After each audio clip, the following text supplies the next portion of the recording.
We're going to go into the structure of the dream. Now, the categories to talk about structure are 6. And we'll go through them classically. And then we'll move over here and have a little fun and explore it on another level. By the structure, I mean how you can talk about part to whole.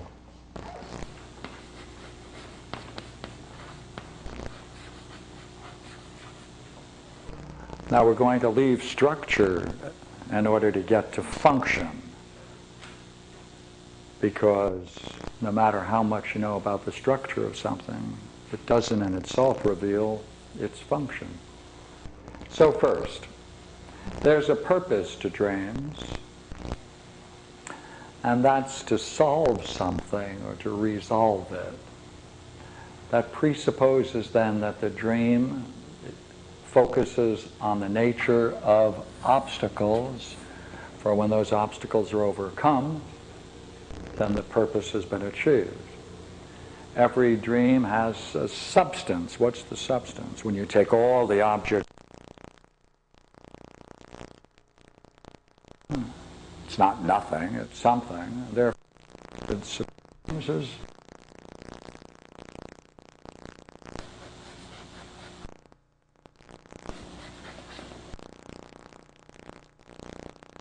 stuff. You can't ask part of it of a person what parts the sufficiency or the manifestation of the mind stuff has, because then that's getting back into structure. So the most you can say about the substance is that it's mind stuff. You can't have a dream. It has a form. And the form of a dream we should really put in front of this, or hyphenate it, ego form. Because once you get into a dream, there must be a form of the ego that's represented, and you recognize it, and you say, ah, me. That's your loss of freedom, because from that point on, you then carry out whatever is contained in that form. What do I mean by that? We mean that every ego is an image, has an image, and every image presupposes a role, and the role presupposes the way you're going to function within that image. And to that degree, in one sense, that you are free then to act, but in another sense you lose the freedom of moving in anything other than the restrictions of the original form or the image of the ego.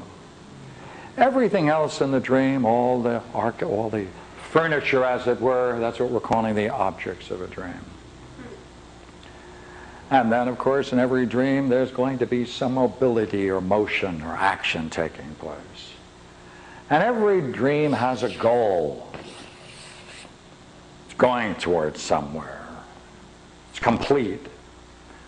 And in respect to its goal, in respect to all of these things, it's also, curiously enough, holographic.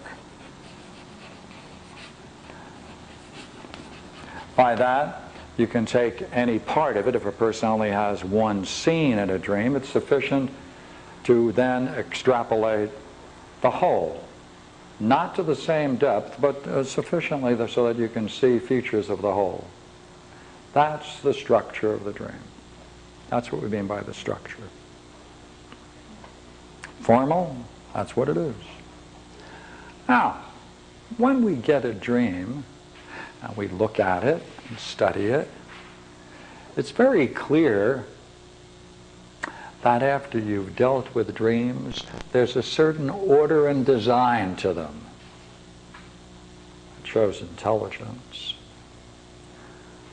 The order and the design takes a particular interesting form, and that form presents to the dreamer not only a dramatic sequence, but a mystery that then becomes a puzzle What do I mean by a mystery? I mean it doesn't make sense at first glance. You have to work on it. It's not obvious.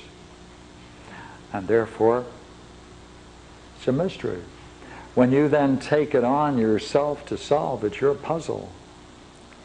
To explore the order, design, the mystery, the puzzle of a dream, we must know analogical structures, metaphors, and similes.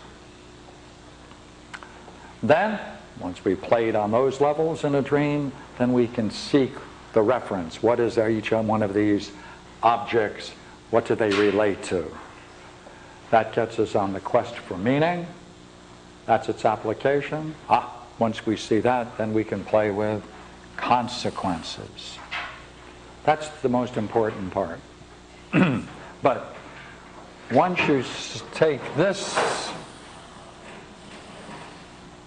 you are into function. So structure and function come together. This is the formal way of talking about the structure. And then once you start getting into it to try to discover why, then you're into function. Now, we can do this in general, or we can take an example of it and play with it. All right? Volunteer, anyone has a dream, any kind, that you'd like to offer for reflection?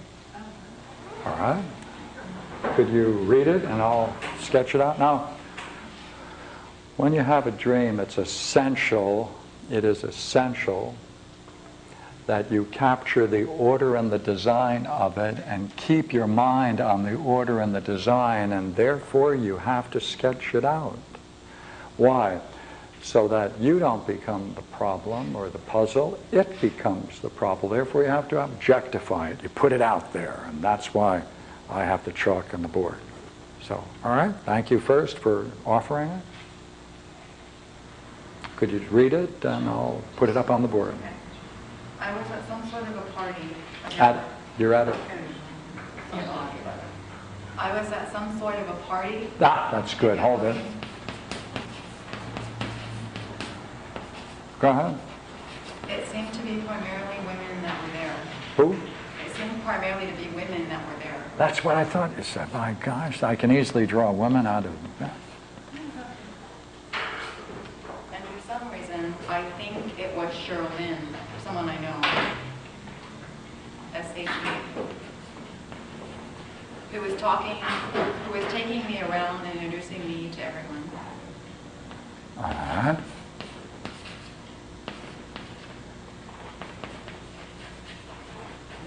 Mm-hmm. And I met this girl, and Sherlyn says that this girl does cosmetology or something like that.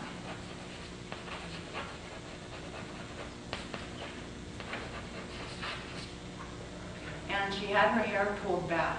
Well, wait a minute.